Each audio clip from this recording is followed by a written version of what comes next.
পটলের তরকারি আর পটল ভাজা এই খেয়ে কি বোর হয়ে গেছেন? তাহলে এই রেসিপিটা আপনাদের জন্য। পটলের একটা দুর্দান্ত রেসিপি আজকে আপনাদের সাথে শেয়ার করব।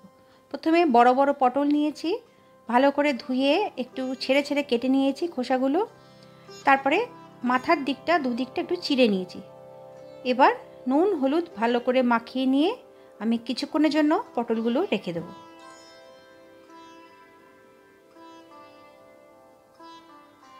এবার অন্যদিকে আমি একটা মশলা বানিয়ে নিচ্ছি। তার জন্য নিয়েছি কয়েকটা কাজু বাদাম, একটু আদা, কয়েকটা কাঁচা লঙ্কা, আর দিলাম একটু চার মগজ। খুব ভালোভাবে একটা পেস্ট বানিয়ে আমি সাইডে রেখে দিলাম। এবার কড়াইতে বেশি করে তেল নিলাম, সর্ষের তেল নিয়েছি এখানে আমি। পটলগুলো একদম সুন্দর করে ভেজে নিতে হবে। যেমন করে আমরা পটল ভাজা খাই ঠিক ওরকমভাবেই পটলটা ভেজে তুলে রাখতে হবে।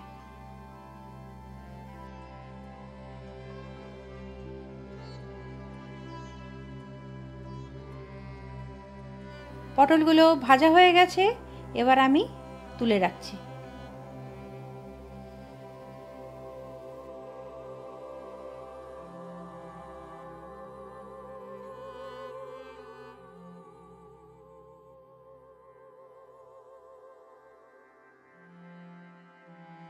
এবার একটা গুঁড়ো মশলার পেস্ট বানাবো। তার জন্য একটা বাটিতে একটু জল নিয়েছি। সেই জলের মধ্যে আমি দিলাম 1 চামচ মতন ধনে গুঁড়ো, 1 চামচ জিরে গুঁড়ো, 1 চামচ হলুদ গুঁড়ো, 1 চামচ কাশ্মীরি লাল লঙ্কার গুঁড়ো। এগুলো সব ভালোভাবে আমি জলের মধ্যে মিক্স করে নিচ্ছি।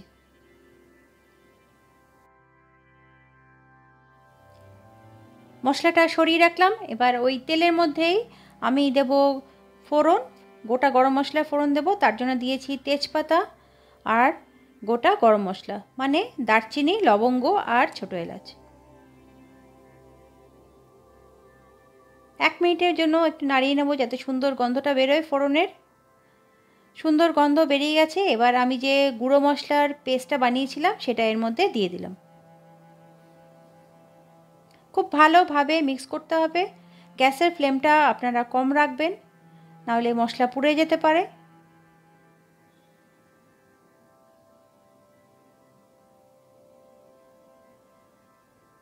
এবার আগে যে আমি কাজু বাদামের পেস্টটা বানিয়েছিলাম সেই পেস্টটা এর মধ্যে দিয়ে দিলাম। আবারও ভালোভাবে কষে নিতে হবে। এবার এর মধ্যে দিলাম অল্প নুন, আবারও কষে নিচ্ছি।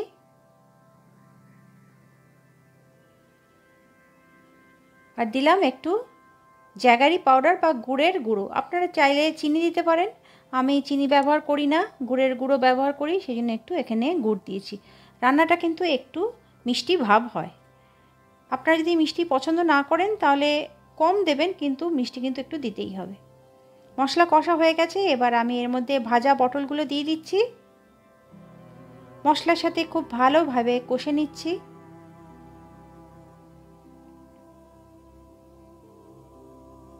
নিরামিষ দিনে আপনারা অবশ্যই এই পটলের রেসিপিটা ট্রাই করবেন। খেতে আমি গ্যারান্টি দিচ্ছি আপনাদের সকলেরই খুব ভালো লাগবে।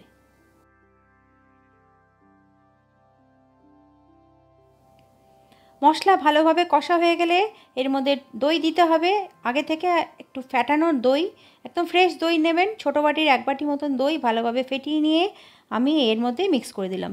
যখন দই দেবেন রান্নাতে অবশ্যই গ্যাসের ফ্লেম কম বা বন্ধ করেই দইটা দেবেন, না হলে দই কিন্তু ছেড়ে যাবে, ছাড়া ছাড়া মতন হয়ে যাবে, জল কাটবে, রান্নার স্বাদটা অতটা ভালো আসবে না। আমি এখানে গ্যাসের ফ্লেম অফ করে দইটা দিয়ে ভালোভাবে মিক্স করে নিচ্ছি।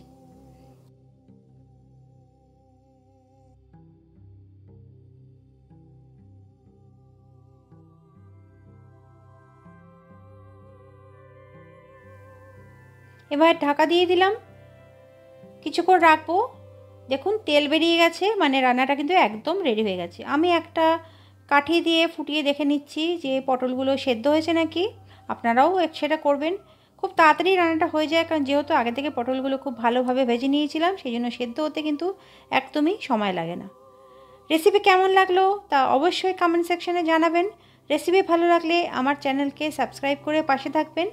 ভিডিও শেষ অবধি দেখার জন্য আপনাদের অনেক অনেক ধন্যবাদ। Thanks for watching.